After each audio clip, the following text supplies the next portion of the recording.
Silver உங்களுக்கு கருத்து போதா, ரொம்ப நாள் கருக்காமல் இருக்கிறதுக்கு டிப்ஸ் இதில் சொல்லியிருக்காங்க. வீடியோ ஃபுல்லாக பாருங்கள். முதல்ல விளக்கெல்லாம் இந்த மாதிரி க்ளீனாக டிஷ்யூ பேப்பர் வச்சு தொடச்சி எடுத்துருங்க. இது பாருங்கள், சில்வர் டிப்புன்ற கம்பெனி தான் யூஸ் பண்ணுறேன். அது ஏற்கனவே யூஸ் பண்ணி 3-4 தடவை யூஸ் பண்ண லிக்விடை தான் இப்போ காமிச்சிட்ருக்கேன். பாருங்கள், இந்த மாதிரி ஊற்றி லேசாக இப்படி நீங்கள் தொடச்சாலே வெள்ளையாக ஆகிடுதுங்க. பலன்னு பாருங்கள், பழசுக்கும் புதுசுக்கும் உங்களுக்கு வித்தியாசம் தெரியும். நல்லா பலன்னு ஆகிடுது, நல்லாவே இருக்குங்க. கையில் பார்த்தீங்கன்னா எந்த வித ரேஷஸ் எதுவுமே வர்றதில்ல, தோல் உரியறது எதுவுமே. ஸ்மெல்லும் பார்த்தீங்கன்னா எந்த எஃபெக்டும் இல்லைங்க. ஸ்மெல்லும் எதுவும் வர்றதில்ல, தண்ணி மாதிரி தாங்க இருக்குது நார்மலாக நம்ம யூஸ் பண்ணுறதுக்கு. இப்போ பாருங்கள், குபேர சிலை சில்வர் கழுவிட்டு இருக்கேன். பலன்னு ஆயிடுது. இந்த மாதிரி ஒரு கிளாத் வச்சு க்ளீனாக நல்லா அழுத்தி அந்தி எடுத்துட்டு போய் வெயிலில் நீங்கள் காய வச்சிங்கன்னா 1 மாதம் ஆனாலும் கருத்து போகிறது இல்லைங்க. இதுதான் நல்ல டிப்ஸு.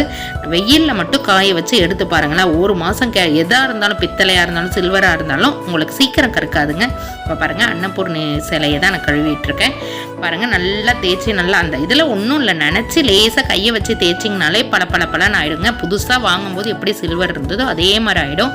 எல்லா சில்வரும் நான் இப்படி தான் நான் கழுவி காமிச்சிட்ருக்கேன். உங்ககிட்ட எல்லாத்தையும் காட்ட முடியாதுங்க வீடியோவில், அதனால் சில மட்டும்தான் காட்டிக்கிட்டு இருக்கேன். பாருங்கள், மாயலை இப்போ இது ரொம்ப கருத்து போய் இருந்ததுங்க. இப்போ அதில் இப்போ நினச்சி எடுத்தேன், அவ்வளோதான். நல்லா பலன்னு ஆயிடுச்சு. நீங்கள் வந்து ஃபுல்லாக லிக்விட் யூஸ் பண்ணி கழுவணும்னு இல்லை, கொஞ்சோண்டு தேவையான அளவு ஒரு டப்பாவில் ஊற்றி நினச்சி எடுத்திங்கன்னா போதும். அது 3-4 தடவை யூஸ் பண்ணிவிட்டு உங்களுக்கு வந்து ஸ்மெல் வர்ற மாதிரி இருந்தால் அதை கீழே ஊற்றிக்கலாம். இல்லை இந்த மாதிரி பாக்ஸில் ஊற்றி வச்சு மறுபடியும் ரீயூஸ் பண்ணிக்கலாங்க. இந்த வீடியோ உங்களுக்கு பிடிச்சா லைக் பண்ணி சப்ஸ்கிரைப் பண்ணிடுங்க. ஓகே.